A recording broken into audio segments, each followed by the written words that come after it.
الحمد لله نحمده ونستعينه ونستغفره ونعوذ بالله من شرور أنفسنا ومن سيئات أعمالنا من يهده الله فلا مضل له ومن يضلل فلا هادي له وأشهد أن لا إله إلا الله وحده لا شريك له وأشهد أن محمدًا عبده ورسوله أما بعد فإن خير الحديث كتاب الله وخير الهدي هدي محمد صلى الله عليه وسلم وشر الأمور محدثاتها وكل محدثة بدعة وكل بدعة ضلالة وكل ضلالة في النار. أعوذ بالله من الشيطان الرجيم. بسم الله الرحمن الرحيم. ليس بأمانيكم ولا أماني أهل الكتاب من يعمل سوءا يجز به ولا يجد له من دون الله وليا ولا نصيرا ومن يعمل من الصالحات من ذكر أو أنثى وهو مؤمن فأولئك يدخلون الجنة ولا يظلمون نقيرا ومن أحسن دينا ممن أسلم وجهه لله وهو محسن واتبع ملة إبراهيم حنيفا واتخذ الله إبراهيم خليلا. محترم حاضرین جمعہ، جماعت کے غیور نوجوانوں، عزیز ساتھیوں، اللہ رب العالمین کی سب سے بڑی نعمت جس سے اس نے اپنے بندوں کو نوازا ہے وہ اسلام کی نعمت ہے. دنیا میں اللہ نے انسانوں کو بھیجا. انسان اس دنیا میں اپنے کام میں، کاج میں، کاروبار میں لگا ہے،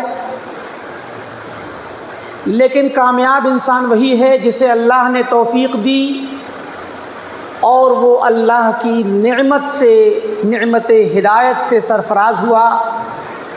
ورنہ جو لوگ کفار ہیں، جو اللہ کو نہیں جانتے، اللہ کے پیغام کو نہیں جانتے، اللہ کے حقوق سے ناواقف ہیں، فرمایا والذین کفروا یأکلون یتمتعون ویأکلون، کہ وہ لوگ جو کفر کرنے والے ہیں دنیا میں عیش و آرام کرتے ہیں، کھاتے پیتے ہیں، کما تأکل الانعام، جیسے جانور کھاتے ہیں، والنار مثوی لہم، اور ایسے لوگوں کا ٹھکانہ جہنم ہے. لہٰذا دنیا میں جینے والی مخلوقات میں جانور بھی ہیں، چرند پرند بھی ہیں، کیڑے مکوڑے بھی ہیں، وہ بھی اپنی زندگی گزارتے ہیں، کھاتے ہیں، پیتے ہیں، لیکن انہیں وہ عقل نہیں، وہ سمجھ نہیں کہ اللہ کے نظام کو، اللہ کے قانون کو، اللہ کے دین کو، اس کی توحید کو، اس کے حقوق کو جان سکیں. اللہ رب العالمین نے ہمیں اسلام کی نعمت سے نوازا. یہ اسلام کی نعمت بڑی عظیم الشان نعمت ہے. اس نعمت کا تقاضا یہ ہے کہ ہم اللہ تعالیٰ کے بن کر کے رہیں، اللہ کی توحید کو سمجھیں، اللہ کے حقوق کو سمجھیں، شرک سے دور رہیں، توحید کی دعوت دیں اور انسانیت کی طرف دیکھیں. بلکتی سسکتی انسانیت جو اللہ کے حضور جانے کے بعد اپنی اس دنیاوی زندگی پر پچھتائے گی، روئے گی، گڑ گڑائے گی اور اللہ سے یہ تمنا کرے گی، دعائیں کرے گی، آرزو کرے گی، بلکہ اس سے ضد کرے گی کہ اللہ ہمیں ایک بار پھر اس دنیا میں بھیج دے تاکہ ہم تیرے حکم کو مانیں، تیرے حکم پر چلیں، تیری توحید کو اپنائیں، شرک سے دور رہیں، تیرے نظام کے مطابق، تیرے اسلام کے مطابق عمل کریں اور تیری ہم اطاعت کر کے اس زندگی کو گزار کر دوبارہ سے تیرے پاس آئیں. لیکن ایسا ہونے والا نہیں ہے. یہ انسانیت، یہ بندے اللہ کے جو اللہ کے دین سے دور ہیں، ناواقف ہیں، ان تک دین پہنچانا ہماری ذمہ داری ہے۔ دین اسلام کوئی وراثت میں ملنے والا مال نہیں کہ اس کو بانٹ لیا جائے اور جس نے بانٹا، جس کے حصے میں آیا وہ اسی کا ہو گیا۔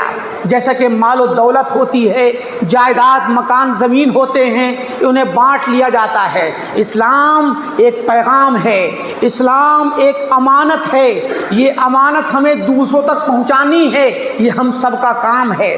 اسلام کو پہنچانے کے بعد اسلام میں آنے والے لوگ جب اسلام میں آ جائیں اور وہ اسلام کو پورے طور پر نہ سمجھ پائیں یا اسلام میں غلط راستے پر چل پڑیں تو ہمارا فرض ہے کہ انہیں اسلام کی سیدھی شاہراہ پر لانے کی کوشش کریں، ان کے ساتھ وہ معاملہ کریں جو صحابہ اکرام نے کیا۔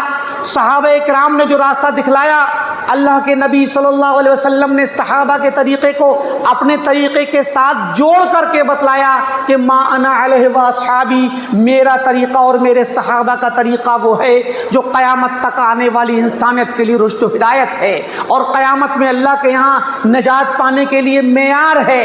تو یہ اسلام اللہ کی امانت ہے، یہ پیغام ہمارا اپنا گھر کا اپنا نہیں، نہ ہماری جاگیر ہے، نہ ہماری وراثت ہے، بلکہ اللہ کے وہ بندے جو ہمارے اس شہر میں، ہمارے اس ملک میں اور پوری دنیا کے خطے خطے میں جو اللہ کے اس پیغام سے محروم ہیں، ان تک پہنچانے کی ضرورت ہے۔ اسلام کا پیغام، اس کو اپنانا، اس پر عمل کرنا، توحید کو اپنانا، شرک سے دور رہنا، سنت کو اپنانا، بدعت سے دور رہنا، صحابہ کے طریقے پہ چلنا، سلف کے منہج کو اپنانا اور صحابہ کے طریقے کے خلاف، سلف کے منہج کے خلاف، دنیا میں پائے جانے والے لوگوں کے خلاف کھڑے ہونا، یہ ایک بہت بڑی اللہ تعالیٰ کی توفیق ہے، اللہ کی نعمت ہے، بڑی دلیری اور شجاعت کا کام ہے۔